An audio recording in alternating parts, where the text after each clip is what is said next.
Good evening. Some West Country exporters say that they're finding it harder to sell to European customers as the Brexit deadlock continues. 1 in 3 export firms told Business West, an organisation which represents companies here, that they'd seen a drop in European orders. So as the Prime Minister heads again to Brussels, what do our companies actually want? Let's join our business correspondent, Dave Harvey. Dave. Good evening, David. And this is typical of the sort of company that took part in this survey. They import and export skateboard gear, trainers, your decks, your hoodies, everything. And in total, do you know what? Some 600 businesses took part in this survey. It's used by the Bank of England. They asked exporters, how you're doing in Europe?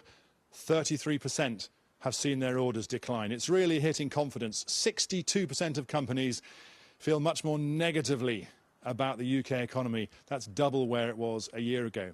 Now, one solution often being talked about in places like this now is a customs union. We leave the European Union, but we remain in the customs union. Yes, much lower tariffs, but on the other hand, it's much harder to strike independent trade deals.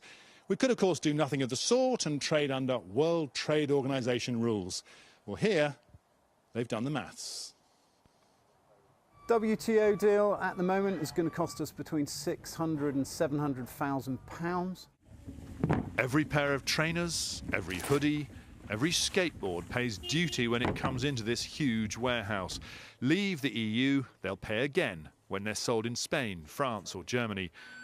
But there is a solution. Yeah, customs union would solve a lot of our problems. Not only would it mean that we wouldn't be paying duty twice, so we'd save on that 700,000, but we'd also have much quicker route into Europe. One of the things that I keep on hearing is how slow things are going to be at the borders. I mean, the government's looking at 8,000 parking spaces for articulated lorries. That's a big tailback getting our goods into Europe. You'll hear the same in countless warehouses and factories across the West Country.